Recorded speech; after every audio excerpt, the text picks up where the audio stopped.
আজকের রসায়নের সবচেয়ে সহজ অধ্যায় লেকচার 1 চ্যাপ্টার 3 পদার্থের গঠন। একদম সহজ একটা চ্যাপ্টার এবং আমাদের খুবই দ্রুত শেষ হয়ে যাবে। তো আমি যা লিখবো খাতায় তুলতে হবে মাস্ট, হ্যাঁ? আমি যা লিখবো খাতায় তুলতে হবে যাতে তোমাদের খাতায় সিরিয়ালি থাকে। সিরিয়ালি যাতে খাতায় থাকে। স্লাইড তো পাবাই, মানে পিডিএফটা তো পাবাই, বাট খাতায় যেন থাকে সেইটা একটু এনশিওর করবা। নতুন একটা খাতা নিবা। ওকে, প্রথমে দেখো আমাদের আছে হচ্ছে মৌলিক পদার্থ। আমি একদম গোড়াপত্তন থেকে শুরু করতেছি না, অধ্যায় তো তোমরা একবার পড়ছো স্কুলে, তো একদম গোড়াগুড়ি থেকে শুরু করার দরকার নাই। মোটামুটি যেখান থেকে আমাদের আমি স্ক্রিন শেয়ার দেই নাই। সি সি সি, আগে বলবা না, মান সম্মান রইলো না।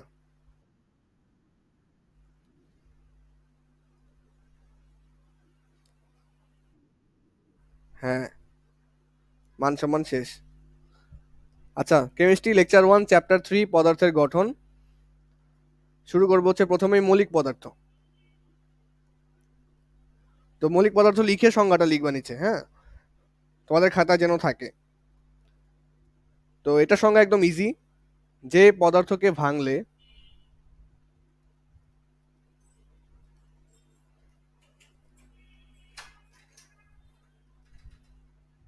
ওই পদার্থ ছাড়া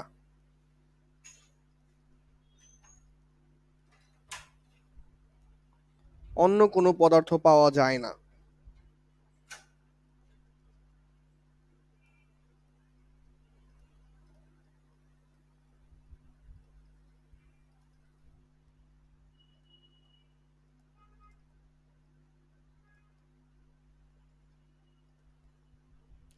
যে পদার্থকে ভাঙলে ওই পদার্থ ছাড়া অন্য কোনো পদার্থ পাওয়া যায় না, সেই সকল পদার্থকে মৌলিক পদার্থ বলে।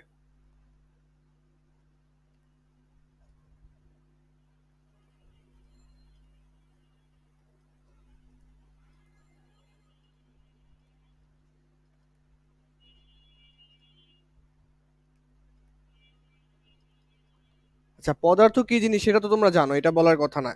পদার্থ হচ্ছে যে যার আয়তন আছে, জায়গা দখল করে, ঠিক আছে? তো এই সংজ্ঞাটা তোমরা একদম ক্লাস 8 থেকে পড়ছো না? ওইটাই। বল প্রয়োগ করলে বাধা প্রদান করে, এইটাই হচ্ছে পদার্থ। আমাদের চারিপাশে যা জিনিস আছে সবকিছুই পদার্থের অন্তর্ভুক্ত। হ্যাঁ, পদার্থ বিজ্ঞানের ভাষায় সব বস্তু জিনিসই হচ্ছে পদার্থ। আমরাও পদার্থ। তো এরকম একটা ব্যাপার স্যাপার। তো যে পদার্থকে ভাঙলে ওই পদার্থ ছাড়া অন্য কোনো পদার্থ পাওয়া যায় না, সেই সকল পদার্থকে বলা হয় মৌলিক পদার্থ। আচ্ছা, যেমন তুমি মনে করো একটা স্বর্ণের টুকরা নিলা। এটা মনে করো একটা স্বর্ণের টুকরা।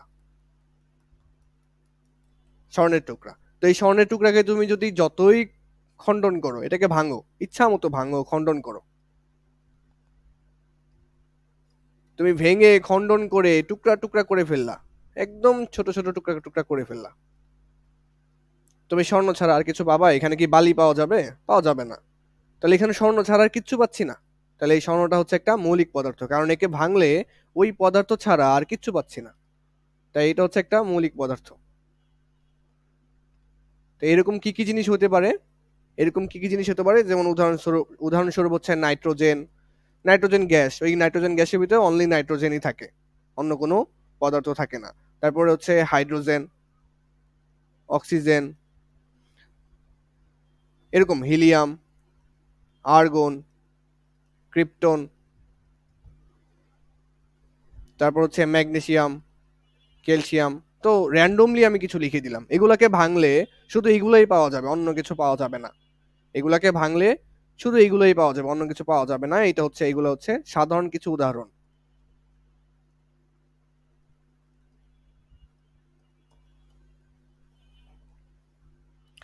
আচ্ছা, এই ছিল মৌলিক পদার্থ। এখন মৌলটা কি? মৌলিক পদার্থকে সংক্ষেপে মৌল বলা হয়। যেমন আমি মৌলিক পদার্থ খুব বড় করে বলতেছি না, মৌলিক পদার্থ, এই দুইটা ওয়ার্ডকে মিশ্রিত করলে হয় মৌল। সংক্ষেপে প্রকাশ করার জন্য, মানে সহজে বলার জন্য এটা মানে বলা হয় আর কি। তাহলে মৌলিক পদার্থকে সংক্ষেপে মৌল বলা হয়।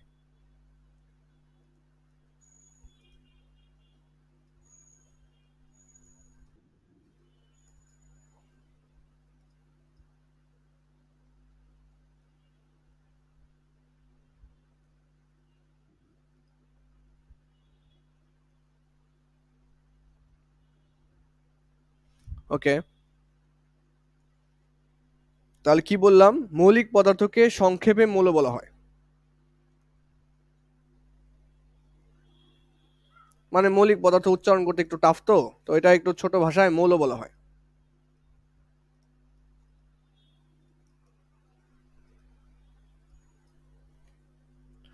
আচ্ছা, আমাদের এই পর্যন্ত আবিষ্কৃত 118টা মৌল আছে তোমাদের বই মতে, এখন কিছুটা বাড়ছে, 120টা মনে হয় হয়ে গেছে, হ্যাঁ। আমাদের বই মতে কি আছে, মোট 118টা আবিষ্কৃত মৌল আছে। 118টি আবিষ্কৃত মৌল আছে অলরেডি।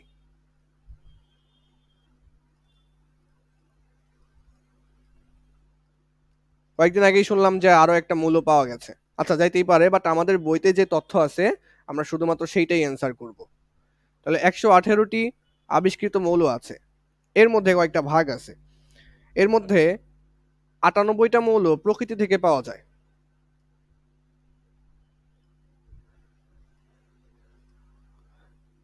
98টি প্রকৃতি থেকে পাওয়া যায়। প্রকৃতি মানে ন্যাচারালি আসে, ন্যাচারালি আল্লাহ প্রদত্ত। 98টি মৌল কিভাবে পাওয়া যায়, প্রকৃতি থেকেই পাওয়া যায়। আর 20টি হচ্ছে কৃত্রিম, বাকি যে 20টি রয়ে যায় সেগুলো হচ্ছে কৃত্রিম। কৃত্রিম বলতে কি বোঝায়, কৃত্রিম বলতে মানুষের তৈরি। কৃত্রিম বলতে বোঝা হচ্ছে মানুষের তৈরি, মানে আমরা এই যে মৌলগুলাকে মডিফাই করে আরো 20টা বানাইছি, মডিফাই করে আরো 20টা বানাইছি, তো এগুলা হচ্ছে কৃত্রিম মৌল। আচ্ছা, আরো একটা ইম্পর্টেন্ট তথ্য, এটা এমসিকিউতে আসে। আমাদের দেহে 26 ধরনের মৌল আছে। দেহে 26 ধরনের মৌল আছে।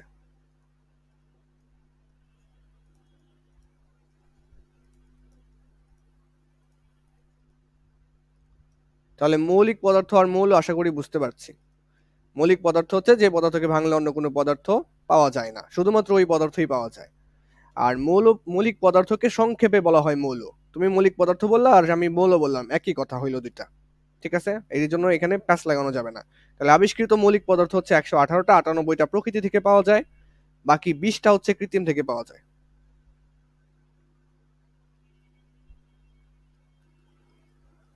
বাকি 20টি হচ্ছে কৃত্রিম থেকে পাওয়া যায়, আর প্রকৃতি থেকে পাওয়া যায় হচ্ছে 98টি, আর কৃত্রিম ভাবে প্রস্তুত করা হয় সেটা হচ্ছে 20টি। ওকে, ডান। এবার আসো যৌগিক পদার্থ। হ্যাঁ,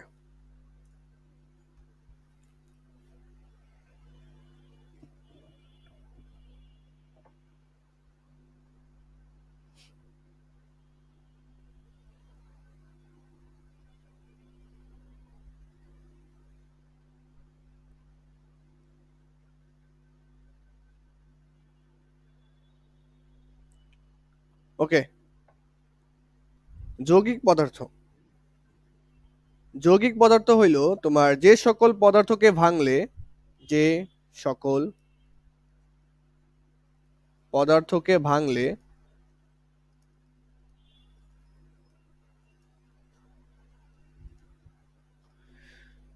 দুই বা দুইয়ের অধিক, দুই বা, এটা কিন্তু এক বা একের অধিক না, এটা কিন্তু দুই বা দুইয়ের অধিক। তার মানে যৌগিক পদার্থ হইতে গেলে দুই থাকা লাগবে, কিন্তু দুইটা থাকাই লাগবে, বলতেছি কি থাকা লাগবে, দুই বা দুইয়ের অধিক।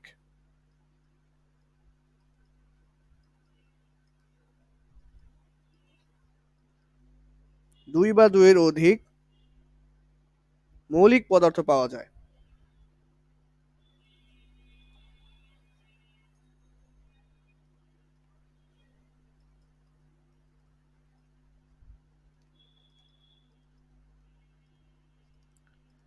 দুই বা দুইয়ের অধিক মৌলিক পদার্থ পাওয়া যায়, অথবা মৌলিক পদার্থকে তুমি কিন্তু মৌলও বলতে পারতা, তাই না? একই কথা, মৌল পাওয়া যায়, একই কথা, এটার পরিবর্তে তুমি মৌলও বলতে পারতা, একটু আগে জানলাম।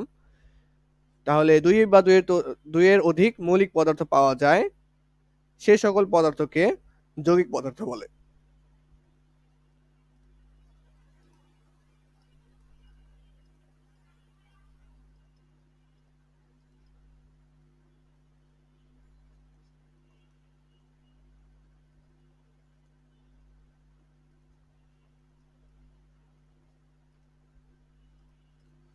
এই তো।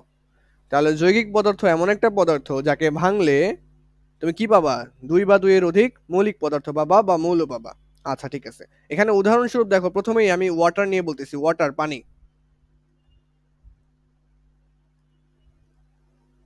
পানির ক্ষেত্রে খেয়াল করো, পানির অণুর সংকেতটা কি? তুমি এটা জানো, পানির অণুর সংকেত হচ্ছে H2O। এটাকে রসায়নের ভাষায় H2O বলা হয়, এটা তোমরা জানো তাই না? এখন তুমি H2O কে যদি ভাঙো, H2O কে যদি ভাঙো তাহলে কি কি পাবা? একটা O পাবা, আবার দুইটা H পাবা, তাই না? এই যে H2 মানে দুইটা H, আর O হচ্ছে একটা O। সিম্পলি বুঝতে পারতেছি। তাহলে একটা ও পাচ্ছি, দুইটা এইচ পাচ্ছি। তাহলে এই ওটা কি একটা অক্সিজেন মৌল, একটা অক্সিজেন মৌল। এটা একটা মৌল বা মৌলিক পদার্থ। হাইড্রোজেনও একটা মৌল বা মৌলিক পদার্থ। এই হাইড্রোজেনও আলাদা একটা এই মৌলিক পদার্থ বা মৌল, তাই না? তাহলে যে যা দেখতেছি যে এই যে দুইটা, দুইটা বা দুইয়ের চেয়ে বেশি, মিনিমাম দুইটা, সর্বনিম্ন দুইটা, দুইটা বা দুইয়ের চেয়ে বেশি মৌলিক পদার্থগুলো মিলে পানি গঠিত হয়েছে। তাই এই পানিকে আমি বলতে পারবো যৌগিক পদার্থ।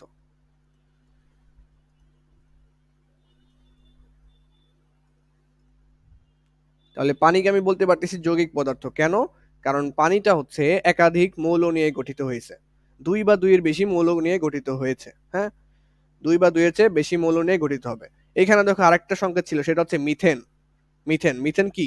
মিথেনটা হচ্ছে এইরকম, CH4, এটাকে মিথেন বলা হয়। এটা কি? এটা হচ্ছে মিথেন, তোমরা শিখবা এটা জৈব যৌগতে।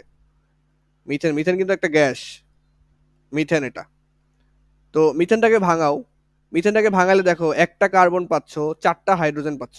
1, 2, 3 এবং হচ্ছে 4। তাহলে এটাকে ভাঙিয়ে তুমি একটা কার্বন এবং চারটা হাইড্রোজেন পাচ্ছ। তার মানে কি? এখানে মোট মোট পাঁচটা মোট পাঁচটা মৌল আছে, মোট 5টি মৌল।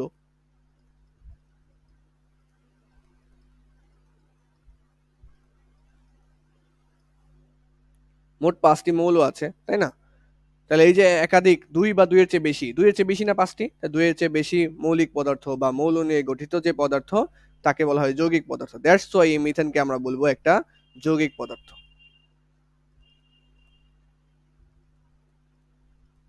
আমরা কিন্তু মৌলিক রাশি এবং যৌগিক রাশি পড়েছি ফিজিক্সে। পদার্থবিজ্ঞানের প্রথম অধ্যায়ে মৌলিক রাশি, যৌগিক রাশি পড়েছি। মৌলিক রাশি কি ছিল? যে অন্য কোনো রাশির উপর নির্ভর করে না। আর যৌগিক রাশি হচ্ছে অন্য কোন মৌলিক রাশির উপর নির্ভর করে। সেম জিনিস এখানে, সেম।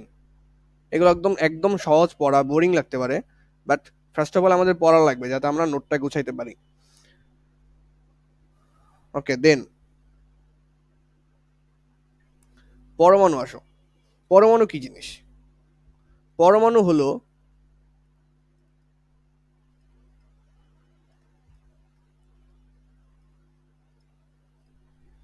পরমাণু হলো মৌলিক পদার্থের,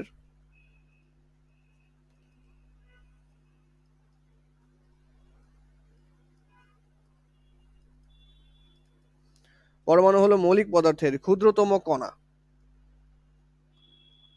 ক্ষুদ্রতম কণিকা বলতে পারো, তাহলে আর একটু ভালো হবে, ক্ষুদ্রতম কণিকা।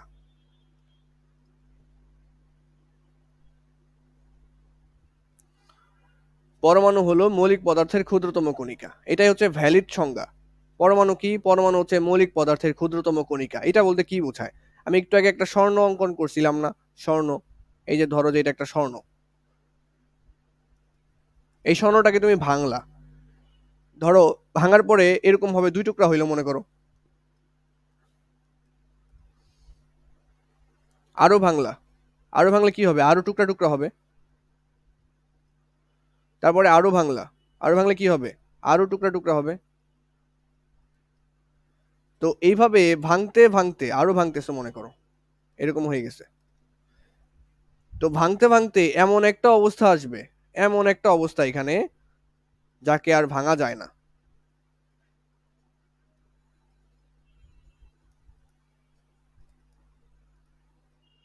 মানে এত ছোট হয়ে গেছে সেটাকে আর ভাঙা যাচ্ছে না। তাহলে যাকে আর ভাঙা যায় না, এবং এইটাকে যাকে আর ভাঙা যায় না, এইটাকে ডাল্টন যে বিজ্ঞানী ছিল, ডাল্টন সাহেব বলি আমরা। তো ডাল্টন সাহেব কি করছে? এটাকে নাম দিছে অ্যাটম। কোনটাকে নাম দিছে? এই যে যে ক্ষুদ্র একটা অংশ পাইলো স্বর্ণের, যাকে আর ভাঙতে পারতেছে না, এর চেয়ে ছোট আর করা সম্ভব হচ্ছে না। তাহলে এই ছোট্ট ছোট্ট জিনিসগুলোকে বললো হচ্ছে অ্যাটম। অ্যাটমের বাংলা হচ্ছে পরমাণু। তাহলে পরমাণু নামকরণ কে করছে? ডাল্টন। পরমাণুর নামকরণ করেছে তাহলে ডাল্টন। অ্যাটম অথবা পরমাণু, যাকে আর ভাঙা যায় না। যেহেতু যাকে আর ভাঙা যায় না, তাকে আর ভাঙা যায় না, যেহেতু তাকে আর ভাঙা যায় না, এর জন্য এটাকে বলা হয়। হ্যাঁ বলো। নিউক্লিয়ার মানে কি? নিউক্লিয়ারের কোনো বাংলা নাই তো। নিউক্লিয়ারের বাংলা নাই, এটা মনে করো যে ইংলিশটাই বাংলাতে রূপান্তর হয়ে গেছে। এটা এমন এটা একটা টার্ম। এটা হচ্ছে কেমিক্যাল টার্ম একটা। তো বিভিন্ন টার্মের কখনো বাংলা হয় না।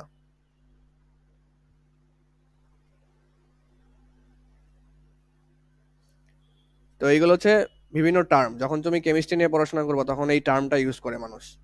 তো টার্ম বলে চিনে। যেমন ডাক্তারদের কিছু টার্ম থাকে, রোগের নাম থাকে, ওই রোগের নামের বাংলা হয় না। ওই রোগের নামই বাংলাটাই, ইংলিশের উচ্চারণটাই হচ্ছে বাংলা। সেম জিনিস এটা। তো ইংলিশ কি বললাম, মেডিকেল, কেমিস্ট্রি, ইঞ্জিনিয়ারিং, এগুলোতে বিভিন্ন টার্ম ইউজ করা হয়। তো এইগুলোর কখনো বাংলা হয় না, এগুলো এইভাবেই ইউজ করা হয়। আচ্ছা, যাকে আর ভাঙা যায় না, যাকে আর ভাঙা যায় না তাহলে সেটা হচ্ছে, তাহলে যাকে আর বিভাজ্য করা যায় না, যাকে বিভাজ্য করা যায় না,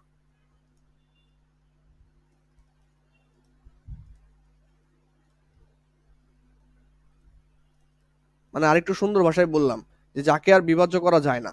তো যাকে বিভাজ্য করা যায় না তাকে কি বলবো? অবিভাজ্য। তাহলে পরমাণুকে ডাল্টন সাহেব বলছে এটা হচ্ছে অবিভাজ্য। যদিও পরবর্তীতে আর নতুন নতুন যারা বিজ্ঞানী আসে তারা বলছে যে ওইটাকে আরো আরো ছোট ছোট করা যায়, পরমাণুকেও আরো ভাঙা যায়। হ্যাঁ, এটা কিন্তু ডাল্টনের মতামত অনুযায়ী ছিল যে আর ভাঙা যায় না। বাট পরবর্তীতে নতুন যারা বিজ্ঞানী আসছে তারা বলছে যে আরো ভাঙা যাবে, এরকমটা। আচ্ছা, তাহলে কি বললাম? পরমাণু হচ্ছে মৌলিক পদার্থের ক্ষুদ্রতম কণিকা। মৌলিক পদার্থকে ভাঙতে ভাঙতে ভাঙতে ভাঙতে ভাঙতে ভাঙতে এমন একটা পর্যায়ে চলে যাবা যে পর্যায়ে ওই জিনিসটাকে আর ভাঙা যাবে না, অবিভাজ্য হয়ে যাবে। সেটাকে বলা হয় অ্যাটম অথবা পরমাণু। অ্যাটম অথবা পরমাণু। ওকে। তাহলে তোমরা পরমাণুর একটা স্থির চিত্র এখানে দেখতে পাচ্ছ। এটা একটা পরমাণুর চিত্র। পরমাণু মানে একটা ক্ষুদ্র কণার গঠন এরকম হয়, শেপ। পরমাণুর গঠনটা, শেপটা এমন হয়। ঠিক আছে? তো এতটুকুই। পরমাণুর একটা বৈশিষ্ট্য আছে। পরমাণুর একটা বৈশিষ্ট্য মনে রাখতে পারো, সেটা হচ্ছে মৌলের গুণাগুণ।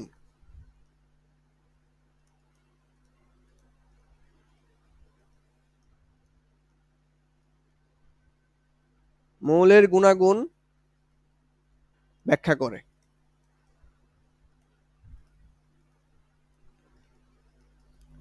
মানে দেখো, তুমি যদি একটা স্বর্ণের একটা একদম ছোট্ট খণ্ড পাও, একদম ছোট একটা কণিকা পাও, তাহলে তুমি বলে দিতে পারবা না এটা বড় একটা স্বর্ণ থেকে আসছে।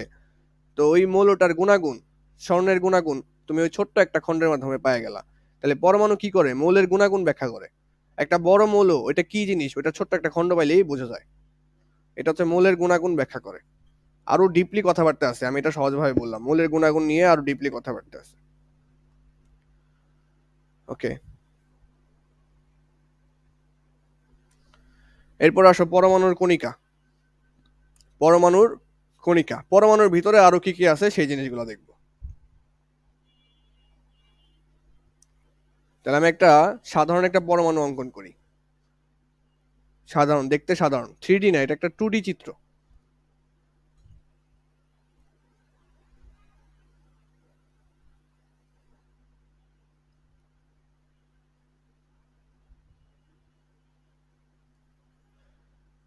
এটা একটা পরমাণু।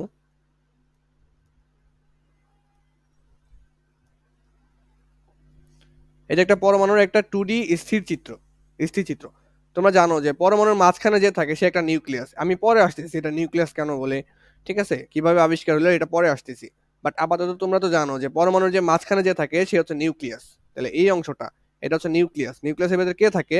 প্রোটন এবং নিউট্রন থাকে।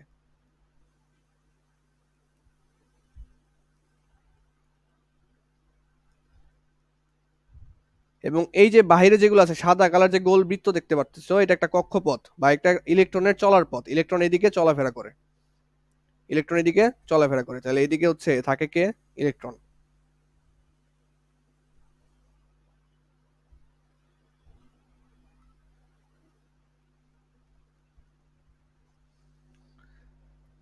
তাহলে পরমাণুকে যদি তুমি ভাঙো, পরমাণুকে যদি আরো ভাঙো তাহলে কি পাবা? পরমাণুকে আরো ভাঙলে পরমাণুর 3টা কণিকা পাবা। হ্যাঁ, কিছু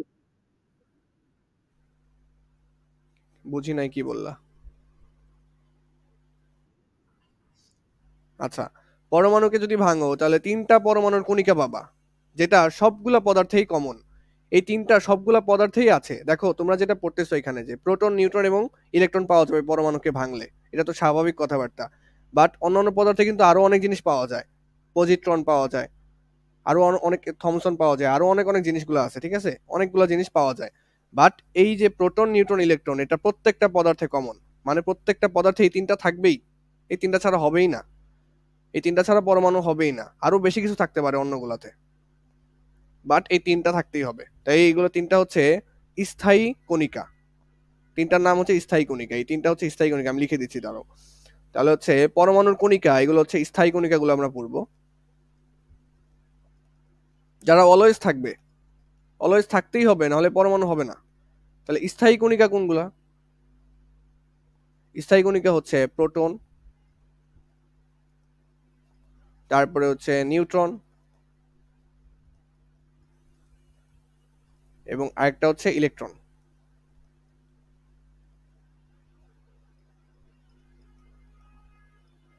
তাহলে প্রোটনকে প্রকাশ করা হয় পি দ্বারা, খুবই সহজ, প্রোটন পি, প্রোটন পি। নিউট্রনকে প্রকাশ করা হয় এন দ্বারা, ইলেকট্রনকে প্রকাশ করা হয় ই দ্বারা।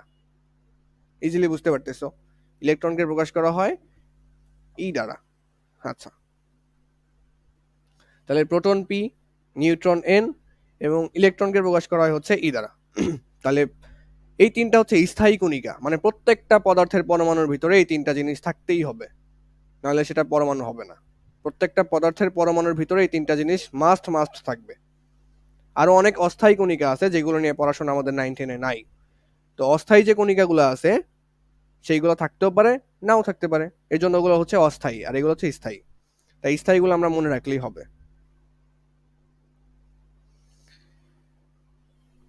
ঠিক আছে, এরপরে আসো, পরমাণুর কণিকা নিয়ে আমাদের আরেকটু স্টাডি করা লাগবে। সেটা হচ্ছে এই পাশে দেখবো আমরা নাম, পরমাণুর কণিকার নামগুলো দেখবো। এখানে দেখবো তাদের প্রকাশের চিহ্ন মানে প্রতীক, তাদের কিভাবে প্রকাশ করা হয়। তারপরে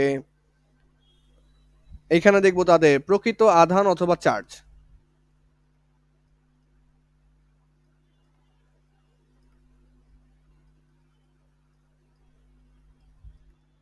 প্রকৃত আধান অথবা চার্জ। তারপরে যে জিনিসটা আমাদের দেখা লাগে সেটা হচ্ছে ভর, প্রকৃত ভর।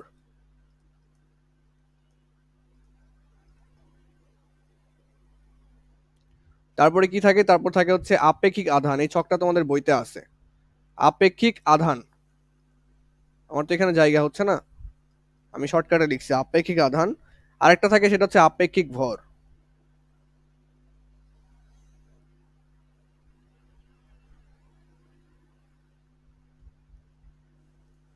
আপেক্ষিক ভর,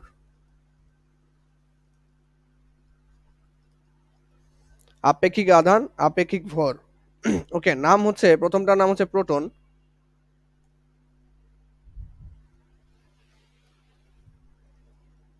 প্রোটন, প্রোটনকে পি দ্বারা প্রকাশ করা হয়, প্রতীকটা আমরা দেখছি। এর আধান বা চার্জ কত?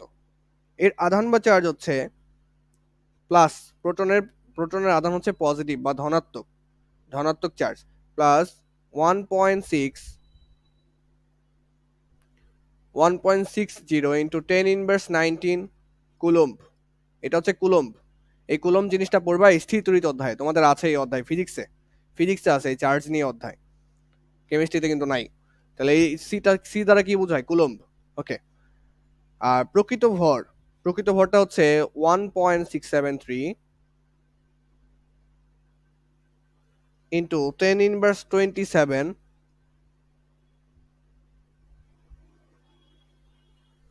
27 দিলে তো গ্রাম আসবে তাই না? আচ্ছা 27 দিলে না 27 এ কেজিতেই আসবে। 27 এটা হচ্ছে কেজিতে। এটা গ্রামেও থাকতে পারে, এটাও গ্রামেও থাকতে পারে, ঠিক আছে? গ্রামেরটা আবার একটু আলাদা হবে।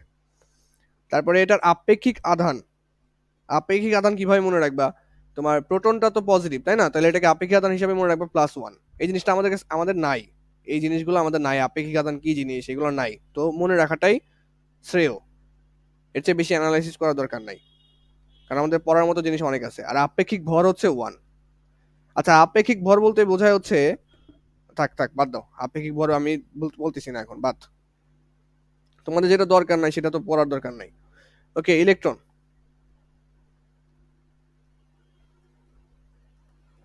ইলেকট্রনকে প্রকাশ করা হয় হচ্ছে ই দ্বারা। এটা চার্জ, প্রোটনের চার্জের সেম, প্রোটনের চার্জ আর ইলেকট্রনের চার্জ সেম, একটা পজিটিভ আর একটা নেগেটিভ, এই হচ্ছে পার্থক্য। 1.60 ইন্টু 10 ইনভার্স 19 কুলম। ওকে, এটার ভর আবার ভিন্ন, সেটা হচ্ছে 9.11 ইন্টু 10 ইনভার্স 31 কেজি। এটার ইলেকট্রনটা কি হয়? নেগেটিভ হয়, তার মানে এটা আধান হচ্ছে -1। আর ইলেকট্রনের আপেক্ষিক ভর হচ্ছে শূন্য হয়। ইলেকট্রনের সাধারণত আপেক্ষিক কোনো ভর নাই, শূন্য হয়। বাট প্রকৃত একটা ভর আছে, সেটা হচ্ছে 9.11। তোমার মনে হইতেছে পারে ভাই প্রকৃত ভর আছে আপেক্ষিক ভর নাই, এই আপেক্ষিক জিনিসটা তোমাদের নাই, আপাতত স্কিপ। তাহলে নিউট্রন, নিউট্রনকে এন দ্বারা প্রকাশ করা হয়। এটার চার্জ, এটা চার্জ হচ্ছে 0। মনে রাখবা নিউট্রন হচ্ছে নিউট্রাল, নিউট্রন হচ্ছে নিউট্রাল, যার কোনো চার্জ নাই, যার কোনো চার্জ নাই। নিউট্রাল কি? নিউট্রাল, যার কোনো চার্জ নাই। তো এটার একটা ভর আছে, এটার ভর প্রায় প্রোটনের ভরের সমান, একটু ডিফারেন্স, 1.675 আসবে, প্রোটনের চেয়ে একটু বেশি, 10 ইনভার্স 27 কেজি। আর আপেক্ষিক আধান হচ্ছে শূন্য, যেহেতু চার্জ নাই আধানও শূন্য। ওকে, আর আপেক্ষিক ভর, ভরটা হচ্ছে 1, মানে প্রায় প্রোটনের ভরের সেম সেম। দেখো প্রোটনের ভর আছে, আবার হচ্ছে নিউট্রনেরও ভর আছে। প্রোটনের আপেক্ষিক ভর 1, নিউট্রনের আপেক্ষিক ভর 1। ওকে, তাহলে এই চারটা হচ্ছে ঠাড়া মুখস্থ। তোমাদের সুবিধার্থে একটা জিনিস বলি, তোমরা যারা ক্যালকুলেটর কিনছো, ক্যালকুলেটর যে যে কিনছো, এই জিনিসটা ক্যালকুলেটরেই আছে। মজার ব্যাপার, এই জিনিসটা ক্যালকুলেটরেও আছে। এটা মনে রাখলেও হয় না রাখলেও হয়, আমি একটু সাজাই দিচ্ছি দাঁড়াও।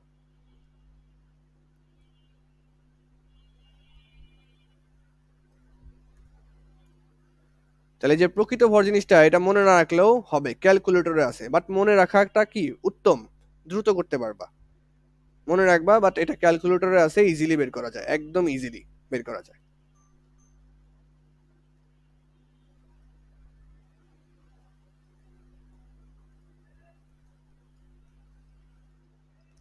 তোমার যদি মনে হয় আমার চাপ হয়ে যাচ্ছে, তাহলে ক্যালকুলেটর দিয়ে বের করে নিতে পারবা, কোনো সমস্যা নাই। ওকে, আর চার্জ মনে রাখা তো সেম, প্রোটন আর ইলেকট্রনের চার্জ তো সেম, একটা প্লাস একটা মাইনাস। নিউট্রনের কোনো চার্জ নাই, নিউট্রন নিউট্রাল। নিউট্রনের যেহেতু চার্জ নাই, তাহলে আধানও নাই। ইলেকট্রনের চার্জ যেহেতু নেগেটিভ, তাহলে -1। প্রোটনের চার্জ যেহেতু পজিটিভ, তাহলে +1 আপেক্ষিক আধান। প্রোটনের ভর আছে, ইলেকট্রনের ভর নাই, নিউট্রনের ভর আছে, 101। মনে রাখবা, যতটুকু মনে রাখা যায়।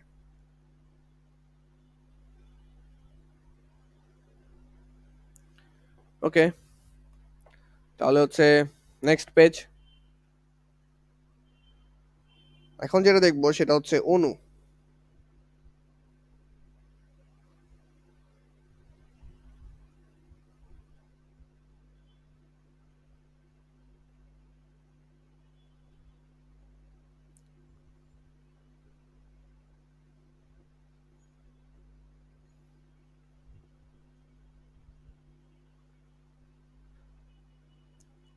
আচ্ছা, অণু জিনিসটা কি?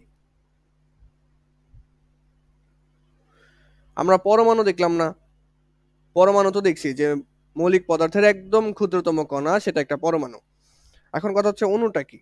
অণুটা হচ্ছে 2 বা 2 এর অধিক, 2, মিনিমাম 2টা লাগবে, 2 বা 2 এর অধিক।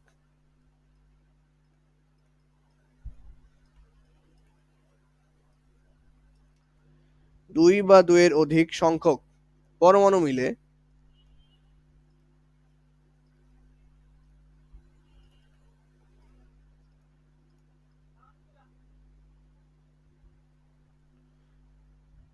দুই বা দুইয়ের অধিক সংখ্যক পরমাণু পরস্পরের সাথে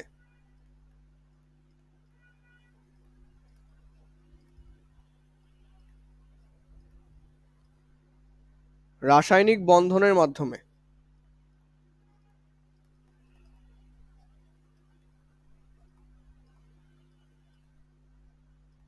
রাসায়নিক বন্ধনের মাধ্যমে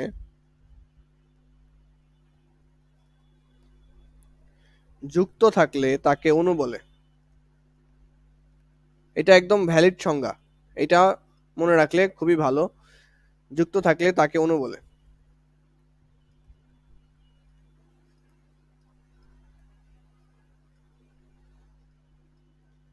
কি বলছি? দুই বা দুইয়ের অধিক সংখ্যক পরমাণু পরস্পরের সাথে রাসায়নিক বন্ধনের মাধ্যমে যুক্ত থাকলে তাকে বলা হয় অণু। আচ্ছা, তো অণু আর যৌগের মধ্যে তোমার একটা প্যাচ লাগবে। যৌগের ক্ষেত্রে আমি কি বলছি? মানে যৌগিক পদার্থকে যৌগ বলা হয়, এটা কিন্তু মনে রাখো। যৌগিক পদার্থকে যৌগ বলে, যৌগিক পদার্থকে যৌগ বলে, এটাকে যৌগও বলা যায়। তো অণু আর যৌগের মধ্যে একটা তোমার প্যাচ লাগবে। দেখো যৌগটা কি ছিল? একাধিক মৌলিক পদার্থ নিয়ে বা একাধিক মৌল নিয়ে গঠিত পদার্থকে কি বলে? যৌগ বলে, তাই না? আর এদিকে আমরা কি বলতেছি? অণুটা কি? অণুটা হচ্ছে একাধিক পরমাণু নিয়ে গঠিত। অণুটা একাধিক পরমাণু নিয়ে গঠিত, আর যৌগটা একাধিক মৌল নিয়ে গঠিত। একাধিক মৌল নিয়ে গঠিত হইলে যৌগ, একাধিক পরমাণু নিয়ে গঠিত হইলে অণু। অণু পরমাণু এভাবে মনে রাখতে হবে। ওকে, তাই অণুর উদাহরণ কেমন হতে পারে? যেমন পানি H2O। তো বলতে পারো ভাই H2O আসলে একটা ভ্যালিড অণু না, মানে ভ্যালিড অণু দিয়ে H2O কে প্রকাশ করা যায় না। আমি যদি আরেকটু সুন্দর উদাহরণ দেই, তাহলে আমি বলবো হচ্ছে H2। H2 এটা একটা অণু, এটা একটা অণু। তো এই অণুটার ক্ষেত্রে দেখো, এই অণুটাকে ভাঙো, হাইড্রোজেন পাচ্ছ, আবার হাইড্রোজেন পাচ্ছ। H2 কে ভাঙলে দুইটা হাইড্রোজেন পাচ্ছ না? তাহলে দুইটা হাইড্রোজেন মিলে কি গঠিত হচ্ছে? এখানে একটা অণু হচ্ছে। এখন এই হাইড্রোজেন গুলা কি? এগুলা কি? এগুলা পরমাণু। দেখো মনে করো এটা একটা হাইড্রোজেন, বড় হাইড্রোজেন, এটাকে ভাঙছো। ভাঙতে ভাঙতে ভাঙতে ভাঙতে ভাঙতে এত ছোট করে ভেঙে ফেলছো, ছোট করে ভেঙে এতটুকু হয়ে গেছে। বড় থেকে এই ছোট হয়ে গেছে আর কি, ছোট হয়ে গেছে। তো ছোট হইলেও সেটা তো হাইড্রোজেনই থাকবে, তাই না? এটা তো আর ব্যতিক্রম, মানে অন্য কিছু হয়ে যাবে না। তুমি হাইড্রোজেনকে ভাঙতে ভাঙতে ভাঙতে ভাঙতে অনেক ছোট করে ফেলছো। ছোটটা তো যদি পরমাণু হয় সেটা তো হাইড্রোজেনই থাকবে, তাই না? তো এই যে তুমি ভাইবো না যে হাইড্রোজেন এটা মৌল দ্বারা প্রকাশ করছে, এটা কিন্তু পরমাণু, মানে ওই ভাঙা অংশটা। ভাঙার পরে ছোট হওয়ার পরে এই অংশটা হচ্ছে এরকম। মানে আমি তোমাকে যেটা বললাম যে এই বড়টা হচ্ছে তোমার এখানে মৌল, আর এই ছোটটা হচ্ছে পরমাণু, কারণ ভাঙতে ভাঙতে আসছে। দেখতে কিন্তু একই রকম, তাই না? একটা বড় একটা ছোট আর কি, দেখতে একই রকম, চেহারা একই রকম। তাই আমি বললাম যে কনফিউশনে পড়া যাবে না। এভাবে লিখা মানে এটা পরমাণু বলা যাবে, এটাকে মৌলও বলা যাবে। মৌলটা একটু বড় হয়, পরমাণুটা একটু ছোট হয়, এই হচ্ছে তফাৎ। তাহলে দেখো, এই হাইড্রোজেন অণুকে ভাঙলে দুইটা হাইড্রোজেন পাচ্ছ, দুইটা হাইড্রোজেন পরমাণু পাচ্ছ। এই হাইড্রোজেন অণুকে ভাঙলে দুইটা হাইড্রোজেন পরমাণু পাচ্ছ। আচ্ছা, তো হাইড্রোজেন বাদে কি অন্য কিছু পাচ্ছ? হাইড্রোজেন বাদে কি অন্য কিছু পাচ্ছ? অন্য কিছু পাচ্ছ না। তাই এইটাকে বলা হবে তোমার, এটাকে বলা হবে মৌলিক অণু। মৌলিক অণু।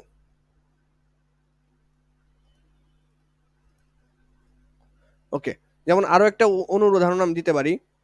যেমন মনে করো একটা হাইড্রোজেন পরমাণু প্লাস আরেকটা হাইড্রোজেন পরমাণু প্লাস আরেকটা অক্সিজেন পরমাণু মিলে গঠিত হইল পানি, H2O। দুইটা H আর একটা O, তাহলে H2O পানি তৈরি হইলো। এটা কি তৈরি হইলো? এটা একটা অণু তৈরি হইলো। এটা একটা অণু তৈরি হইলো। কয়টি পরমাণু মিলে? তিনটি পরমাণু মিলে একটা অণু তৈরি হইলো।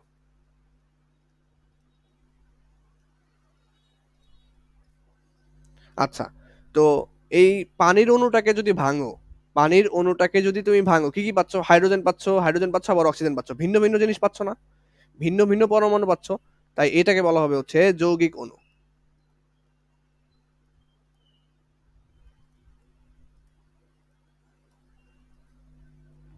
তাহলে আমরা এখন যেটা দেখলাম সেটা হচ্ছে অণু দুই ধরনের।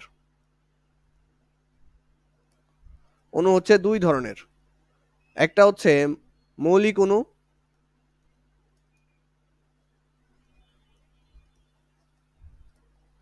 আরেকটা হচ্ছে যৌগিক অণু।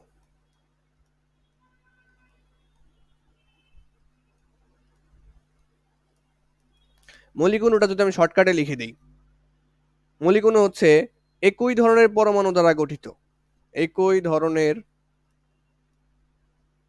পরমাণু দ্বারা গঠিত।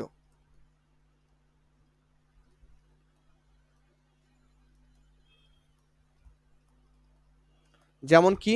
যেমন হচ্ছে H2, তুমি H2 কে ভাঙো, হাইড্রোজেন পাবা, হাইড্রোজেন পাবা, একই ধরনের পরমাণু। এই যে এই হাইড্রোজেন দুইটা কি, এগুলো হচ্ছে পরমাণু।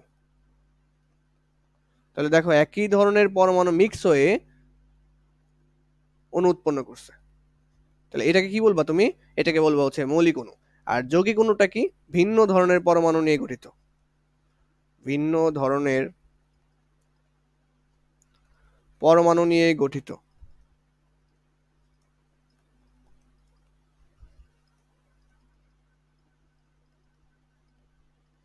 এটার উদাহরণ যেমন পানির অণু, পানির একটা অণু নিলাম, পানির অণু। পানির অণুকে যদি তুমি ভাঙো, পানির অণুকে যদি তুমি ভাঙো কি কি পাবা? হাইড্রোজেন পাবা, আবার আরেকটা হাইড্রোজেন পাবা, আরেকটা অক্সিজেন পাবা। তাহলে কি কি পাচ্ছি? ভিন্ন ভিন্ন পরমাণু পাচ্ছি না? ভিন্ন ভিন্ন পরমাণু পাচ্ছি পানির অণুটাকে ভাঙলে। তো ভিন্ন ভিন্ন পরমাণু যখন পাবো তখন সেটাকে বলা হবে যৌগিক অণু। তাহলে আশা করি যৌগিক অণু এবং তাহলে একটা যৌগিক অণু এবং মৌলিক অণুর মধ্যে পার্থক্য বুঝতে পারছি। তাহলে এরকম প্রশ্ন আসতে পারে, H2, আমি সেম ভাবে অন্যটা দিই তাহলে বুঝতে পারবা। ধরো যে N2, N2 মৌলিক অণু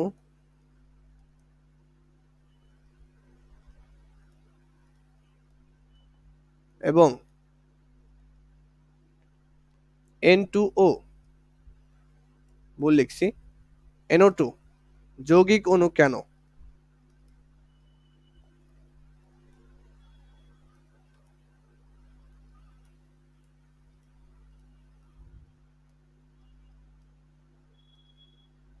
ব্যাখ্যা করো। তাই পারা যাবে এটা, আশা করা যায়। কিভাবে ব্যাখ্যা করবো? এই যে N2, নাইট্রোজেনকে ভাঙলে দুইটা NN পাবা, এটা একটা মৌলিক অণু, কারণ একই পরমাণু দ্বারা গঠিত। আর NO2-র মধ্যে কে কে আছে? N আছে, আবার অক্সিজেন আছে, দুইটা পরমাণু আছে, দুই ধরনের পরমাণু আছে। তো যখন দুই ধরনের পরমাণু নিয়ে গঠিত হচ্ছে তখন এটাকে কি বলবো? যৌগিক অণু বলবো। তাহলে এটা ব্যাখ্যা করতে পারবো ইনশাল্লাহ। তাহলে অণু জিনিসটা, অণুর প্রকার দেখলাম, অণু হচ্ছে মৌলিক অণু, যৌগিক অণু। আর অণুটা কি? অণুটা হচ্ছে পরমাণু নিয়ে গঠিত, একাধিক পরমাণু নিয়ে গঠিত। ঠিক আছে? তো এইখানে এই যে আরেকটা কথা ছিল, এখানে আরেকটা মোস্ট ইম্পর্টেন্ট কথা, সেটা হচ্ছে পরমাণু পরস্পরের সাথে রাসায়নিক বন্ধনের সাথে যুক্ত থাকে।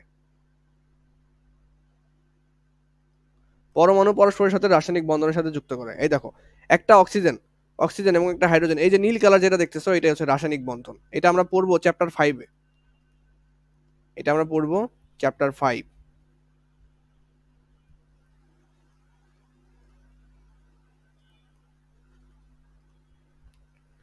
একটা অক্সিজেন এবং একটা হাইড্রোজেন কিভাবে যুক্ত হচ্ছে? রাসায়নিক বন্ধনের মাধ্যমে। দেখো আরেকটু যদি ক্লিয়ার করি তোমাদের, ধরো ধরো এটা হচ্ছে একটা অক্সিজেনের পরমাণু, আর এটা একটা হচ্ছে হাইড্রোজেনের পরমাণু। এটা হচ্ছে অক্সিজেনের ফুটাটা, আর ক্রসটা হচ্ছে একটা হাইড্রোজেনের পরমাণু। আর পরমাণু জিনিসটা আরো একটু ক্লিয়ার করি। মনে করো যে, মনে করো এটা একটা একটা অক্সিজেন, বড় একটা অক্সিজেন, এটাকে ভাঙতে ভাঙতে ভাঙতে ভাঙতে ছোট করলে ছোট্ট একটা অক্সিজেন পাবা, ছোট্ট একটা অক্সিজেন পাবা। আবার এইটা একটা বড় একটা হাইড্রোজেন, বড় একটা হাইড্রোজেন, এটাকে যদি ভাঙো, ভাঙতে ভাঙতে ভাঙতে ভাঙতে ছোট্ট একটা হাইড্রোজেনের কণিকা পাবা। তাহলে এই দুইটা কি? এই দুইটা পরমাণু না? এই দুইটা হচ্ছে পরমাণু। আর এই এই এই দুইটা কি? এই দুইটা হচ্ছে মৌল। এই যে এখন এই যে ছোট্ট একটা অক্সিজেন এবং ছোট্ট দুইটা হাইড্রোজেন, ধরো যে ছোট্ট দুইটা হাইড্রোজেন নিলাম এবং ছোট্ট একটা অক্সিজেন নিলাম, এই দুইটা মিক্স হয়ে কি হবে, দুইটা এইচ মিলে হচ্ছে H2 হবে, আবার ও হবে, তাহলে পানি হইলো না? তাহলে এই জিনিসটাকে বলা হবে এখন অণু। আর এই যে যে দুইটা ছোট ছোট জিনিস ছিল এটা হচ্ছে পরমাণু, আর এটা হচ্ছে মৌল। বুঝতে পেরেছো? আচ্ছা, ওকে। তাহলে এই যে বড় অক্সিজেন এবং হাইড্রোজেন মিলে যদি এরকম হইতো, থাক প্যাচ লাগবে, বাদ দাও, এতটুকু ক্লিয়ার থাকলে হবে। আরেকটা জিনিস দেখাইতে চাইছিলাম, ওইটা প্যাচ লাগবে। এই যৌগ এবং অণু নিয়ে অনেক প্যাচ লাগে মানুষের, এটা কনফিউশন আজীবন থেকে যাবে সবার মধ্যে, খুব স্বাভাবিক হিসাব। আচ্ছা, এতটুকু তুললে নেক্সট পেজ।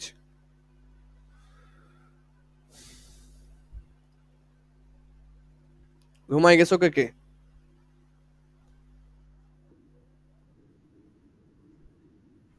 ও বাবা, new workers, new workers in town.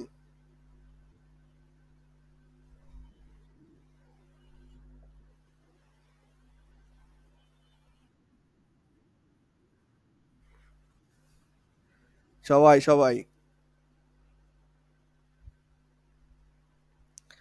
খেলোয়াড়, হ্যাকার, গেমার সব নিয়ে পড়াতে আসছি।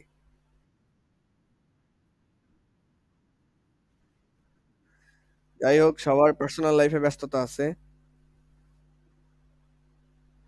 ওকে, তাহলে নেক্সট, নেক্সটে আমাদের আছে পারমাণবিক সংখ্যা, খুবই ইম্পর্টেন্ট টপিক। এখান থেকে প্রশ্ন আসবে, এতক্ষণ যা পড়ছে এগুলো ফাউল।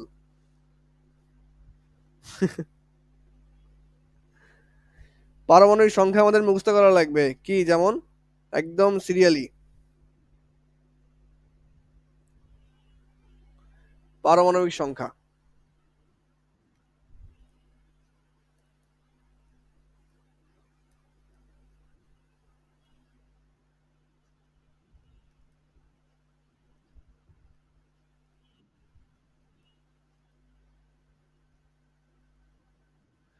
পারমাণবিক সংখ্যা কি কি হয়, 1 থেকে শুরু হয় একদম 118 পর্যন্ত হয়। 118টা মৌলের জন্য 118টা পারমাণবিক সংখ্যা আছে, এই এটা হচ্ছে পারমাণবিক সংখ্যা। আচ্ছা, 1 মানে সিরিয়াল আর কি, 2, 3, 4, 5, 6, 7, 8, 9, 10, 11, 12, 13, 14, 15, 16, 17, 18, 19 এবং 20। আপাতত 20টাই দেখি। তো এক এক নাম্বার পারমাণবিক সংখ্যা যার, সে হচ্ছে হাইড্রোজেন। 2 নাম্বার কে? হিলিয়াম। 3 নাম্বার হচ্ছে লিথিয়াম। Hydrogen, helium, lithium. তারপরে beryllium, boron, carbon, nitrogen, oxygen, fluorine, neon. তারপর এইভাবে same, sodium, magnesium, aluminium, silicon, phosphorus, sulphur, chlorine, argon, potassium, calcium. তাহলে আপাতত 20টা মুখস্থ করবা। তো এই সিরিয়ালটাই হচ্ছে পারমাণবিক সংখ্যা। হাইড্রোজেনের জন্য 1, যদি আমি বলি অ্যালুমিনিয়ামের কত, 13, এভাবে বলতে পারতে হবে। অ্যালুমিনিয়ামের হচ্ছে 13, সিরিয়ালি মুখস্থ করবে, এমনি পেয়ে যাবা। Hydrogen, helium, lithium, beryllium, boron, carbon, এভাবে টানা মুখস্থ করবা, পরে 1 2 3 4 করে গুনে গুনে এভাবে পারমাণবিক সংখ্যা আমাদের বের করা লাগবে। বই থেকে পড়বা, এটা এটা বই থেকে, বইয়ে দেখবা চার্ট আছে একটা, চতুর্থ অধ্যায়ে বই চার্ট আছে, বই থেকে আমাদের পড়া লাগবে। আচ্ছা, পারমাণবিক সংখ্যার অপর নাম হচ্ছে প্রোটন সংখ্যা।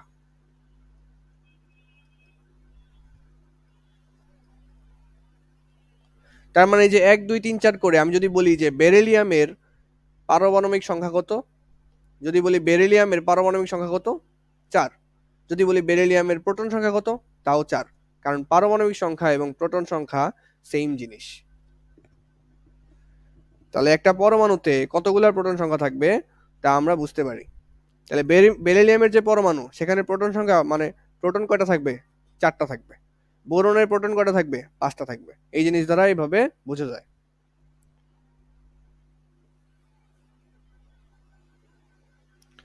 ওকে, 1 থেকে 30 পর্যন্ত মৌল মুখস্থ না করলে গুলি করে মারবো।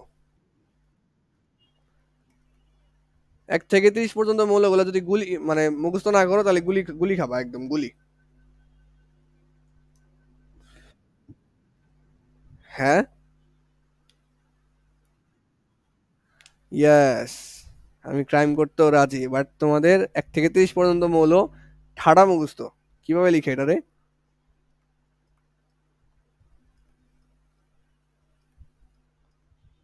ঠাড়া মুখস্থ। তো ঠাড়া মুখস্থ শুধু ওইভাবে করলে হবে না, এর প্রোটন সংখ্যা, পারমাণবিক সংখ্যা, ভর সংখ্যা সব মুখস্থ, ভর সংখ্যা সহ মুখস্থ করা লাগবে। আচ্ছা, তাহলে পারলে তো অনেক ভালো। তো অবশ্যই ঠাড়া মুখস্থ করবা, যাতে হুটহাট কেউ জিজ্ঞেস করলে যে 28 নাম্বার মৌলটা কোনটা, হুটহাট কেউ জিজ্ঞেস করলে যাতে বলতে পারো।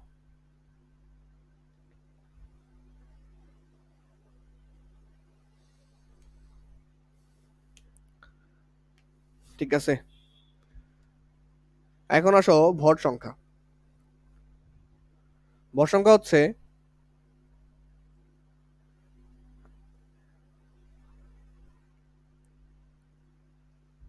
ধরো এটা একটা পরমাণুর চিহ্ন আঁকাইতেছি, মাঝখানে আমি যেটা আঁকাবো সেটা হচ্ছে একটা নিউক্লিয়াস। মাঝখানে রেড কালার অংশটা হচ্ছে আমাদের নিউক্লিয়াস। নিউক্লিয়াসে কে থাকে? প্রোটন এবং নিউট্রন। আমি এভাবে লিখতেছি, প্রোটন প্লাস নিউট্রন। বাইরে কে থাকে? বাইরে এখানে থাকে হচ্ছে ইলেকট্রন গুলা। তাহলে মাঝখানে, নিউক্লিয়াসের মাঝখানে, এটা হচ্ছে নিউক্লিয়াস,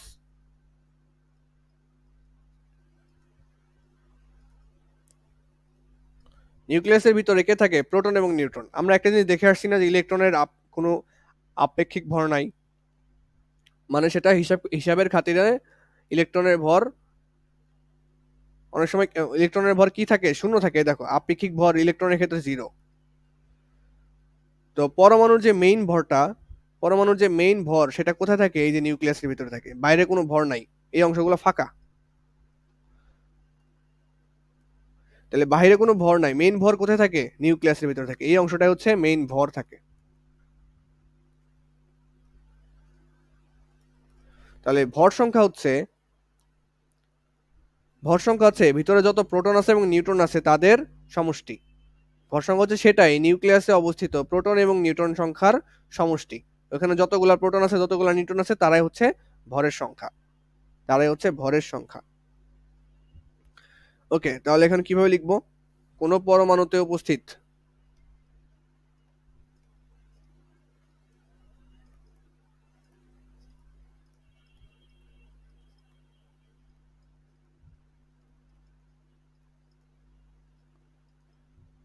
উপস্থিত প্রোটন এবং নিউট্রন সংখ্যার যোগফলকে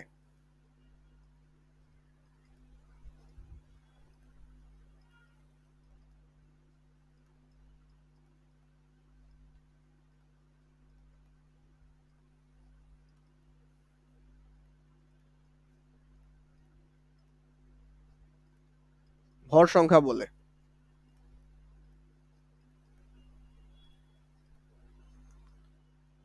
প্রোটন এবং নিউট্রন সংখ্যার যোগফলকে বলা হয় হচ্ছে ভর সংখ্যা। আচ্ছা, আমার মিটিং কি কেটে যাচ্ছে?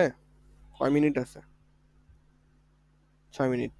আচ্ছা, জানাইও কেটে যাওয়ার আগে। কি বললাম এখানে? কোন পরমাণুতে প্রোটন এবং নিউট্রন সংখ্যার মোট সমষ্টিকে বলা হয় হচ্ছে ভর সংখ্যা। এটা আসলে কিভাবে, ভর সংখ্যাটা কিভাবে বললো ভাই? এটা কিন্তু ভর না, এটা হচ্ছে ভরের সংখ্যা। ভরের সংখ্যা। ধরো এই যে তোমার ক্লাসে, এটা একটা তোমার ক্লাসরুম। ক্লাসরুম তো এমন হয় না, ক্লাসরুম তো এরকম হয়। তোমার ক্লাসরুমে মনে করো যে মানুষ আছে এখানে কয়জন? মনে করো যে আছে 9 জন। এই যে 9 জন। তো 9 জনের কি আছে? ভর আছে। একজন 5 কেজি, একজন 2 কেজি, একজন 3 কেজি, ভর আছে না? তো ধরো যে 9 জন একই, একই ভর আছে 9 জনের। 9 জনের মনে করো একই ভর আছে।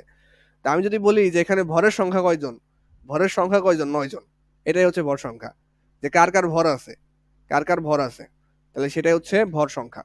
তাহলে এখানে হচ্ছে 9 জনের ভর সংখ্যা আছে, এটার ভর সংখ্যা কত? 9। তো ভর সংখ্যা বলতে কিন্তু ভর না। হ্যাঁ, বলো।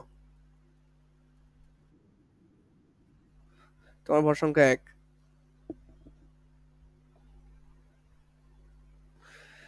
যে ভর সংখ্যা এবং পারমাণবিক ভরের মধ্যে অনেক তুমুল ঝগড়া আছে, সেটা সামনে দেখব।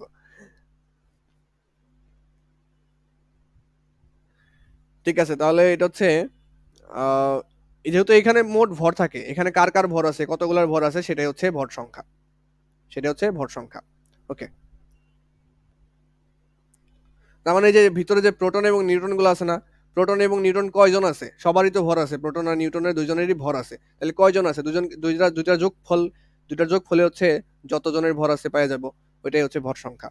তাই এটাই বলছে এখানে কোন পরমাণুতে উপস্থিত প্রোটন এবং নিউট্রন সংখ্যার যোগফলকে ভর সংখ্যা বলা হয়। আচ্ছা, তাহলে আমরা কি পাইলাম, ভর সংখ্যাকে এ দ্বারা প্রকাশ করা হয়, ভর সংখ্যাকে এ দ্বারা প্রকাশ করা হয়।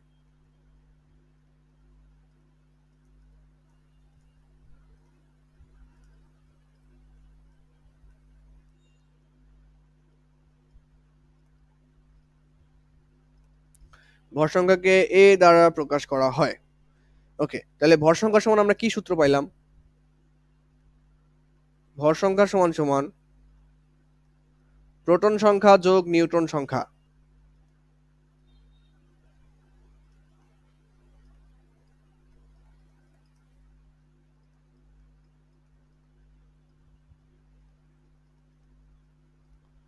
ভর সংখ্যা সমান সমান প্রোটন সংখ্যা যোগ নিউট্রন সংখ্যা। ভর সংখ্যাকে প্রকাশ করা হয় এ দ্বারা, প্রোটন সংখ্যাকে প্রকাশ করা হয় পি দ্বারা, প্লাস নিউট্রন সংখ্যাকে প্রকাশ করা হয় এন দ্বারা। তাহলে এটা হচ্ছে আমাদের কাঙ্ক্ষিত সূত্র একটা, ভর সংখ্যা সমান সমান প্রোটন সংখ্যা যোগ নিউট্রন সংখ্যা, এটা হচ্ছে আমাদের একটা কাঙ্ক্ষিত সূত্র। এই সূত্রটা আমাদের কিন্তু অবশ্যই মাথায় রাখা লাগবে, অবশ্যই অবশ্যই।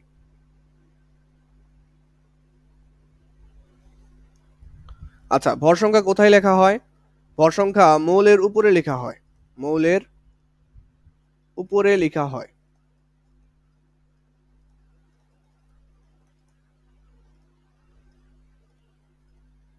যেমন ধরো যে সোডিয়াম, সোডিয়াম, সোডিয়ামের এই যে উপরে, এখানেও থাকতে পারে, এখানেও থাকতে পারে, বেশিরভাগ ক্ষেত্রে আমাদের এসএসসি লেভেলে বাম পাশে থাকে।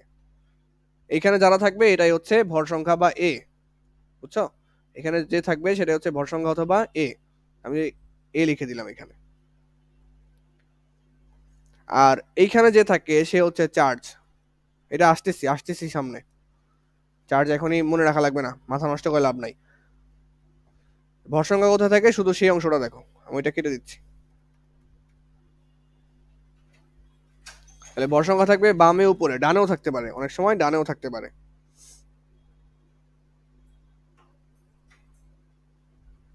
ওকে, তাহলে কয় মিনিট আছে আমাদের,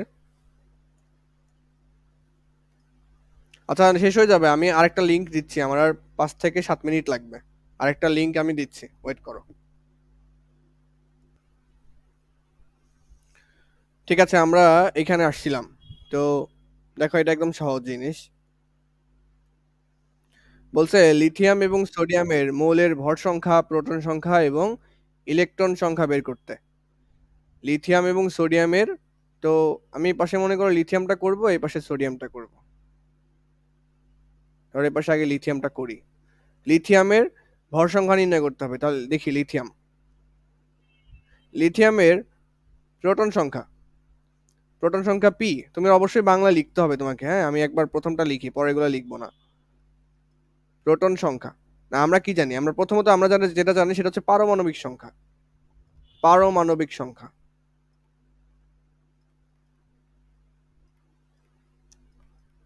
এটা কিভাবে বের করব, পারমাণবিক সংখ্যা এটা কিভাবে বের করব, ওই যে হাতে গুনে হাইড্রোজেন হিলিয়াম লিথিয়াম 3 নাম্বার, তাহলে হচ্ছে পারমাণবিক সংখ্যা হচ্ছে 3। তারপরে আছে পারমাণবিক সংখ্যাকেই কি বলা হয়, প্রোটন সংখ্যা বলা হয়, এটাই হচ্ছে প্রোটন সংখ্যা, সেম।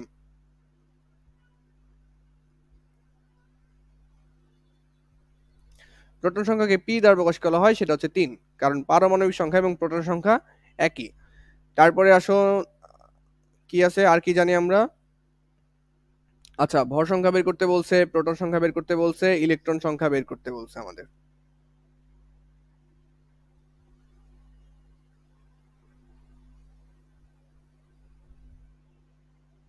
আচ্ছা, ইলেকট্রন সংখ্যা তো আমি এখনো দেখাই নাই।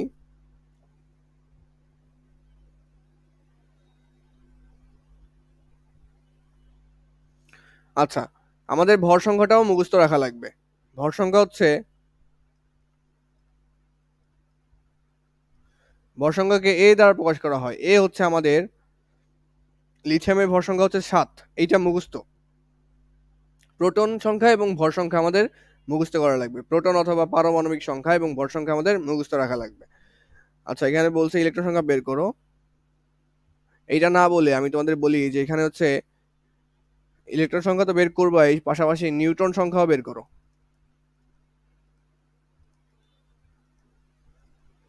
ওকে, তাহলে আমরা কি কি আছে, প্রোটন সংখ্যা আছে, ভর সংখ্যা আছে। একটা জিনিস অলওয়েজ মনে রাখবা যে কোনো চার্জ না থাকলে, ইলেকট্রন সংখ্যাটা আমি আপাতত বুঝাই নাই, আপাতত এটা এটা বাদ রাখো, ইলেকট্রন সংখ্যা বাদ রাখো, আপাতত বুঝাই নাই ওটা। তাহলে নিউট্রন সংখ্যা বের করতে পারবো ইজিলি। নিউট্রন সংখ্যা n equals to what? Neutron সংখ্যা n ইকুয়ালস টু হচ্ছে হোয়াট? আমরা কি জানি, ভর সংখ্যা a ইকুয়ালস টু প্রোটন সংখ্যা যোগ নিউট্রন সংখ্যা। এখান থেকে দেখো ভর সংখ্যা দেওয়া আছে, কত দেওয়া আছে? 7 দেওয়া নাই, আমাদের মুখস্থ করা লাগবে। প্রোটন সংখ্যা আমরা জানি 3 প্লাস nটা আমরা বের করতে পারবো। এখান থেকে n কত আসবে? n আসবে 4। তাহলে নিউট্রন সংখ্যা কত? লিথিয়ামের 4। একইভাবে এখানে সোডিয়ামেরটা করতে হবে। তো সোডিয়ামের আমি বিস্তারিত লিখতেছি না। সোডিয়ামের প্রোটন সংখ্যা কত? সোডিয়ামের 11, হাতে গুনবা। তারপরে ভর সংখ্যা, এটা মুখস্থ, ভর সংখ্যা হচ্ছে 23। কোনগুলো মুখস্থ করা লাগবে আমি সামনের ক্লাসে লিখে দিব। এটা হচ্ছে ভর সংখ্যা হচ্ছে 23। তাহলে নিউটন সংখ্যা বের করতে পারবা না ইজিলি? সেম আগের প্রসেস। আমরা কি জানি, ভর সংখ্যা ইকুয়ালস টু প্রোটন সংখ্যা যোগ নিউট্রন সংখ্যা।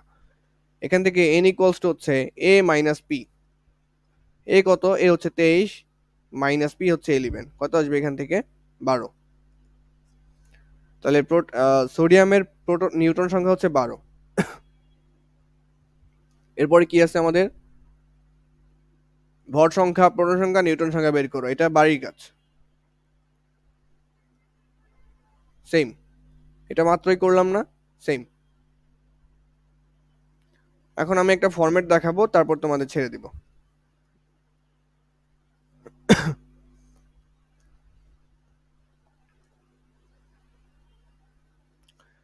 ফরম্যাটটা হইলো, ধরো একটা পরমাণু আমি এ দ্বারা প্রকাশ করলাম বা এক্স দ্বারা প্রকাশ করলাম, এক্স এক্স দ্বারা প্রকাশ করলাম। এইখানে যে থাকবে তাকে বলা হবে ভর সংখ্যা অথবা এ।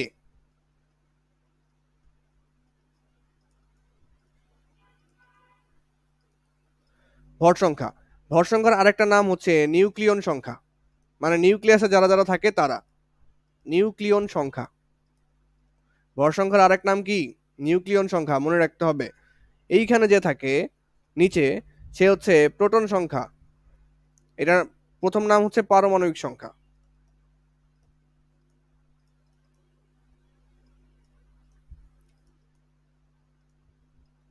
আর পারমাণবিক সংখ্যার আরেকটা নাম হচ্ছে প্রোটন সংখ্যা।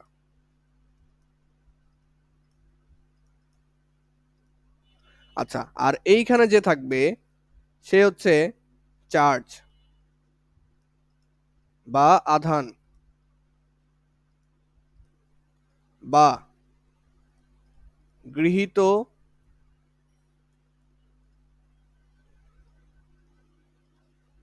গৃহীত ত্যাগকৃত ইলেকট্রন সংখ্যা। গৃহীত ত্যাগকৃত ইলেকট্রন সংখ্যা। তো এক্স এক্স এক্স দ্বারা কেন প্রকাশ করলাম? কারণ এক্স যে কোনো একটা পরমাণু বোঝায়। এক্স দ্বারা কি বোঝায়? যে কোনো একটা পরমাণু বোঝাইলো। মানে এখানে সোডিয়াম হইতে পারে, যে কোনো কিছু হইতে পারে। আমি আপাতত এখানে একটা ফরম্যাট দাঁড় করাইছি আর কি। এই ফরম্যাটটা আপাতত উঠাও, এটা ফরম্যাটটা আমি সামনের ক্লাসে বুঝাই দিব। ওকে।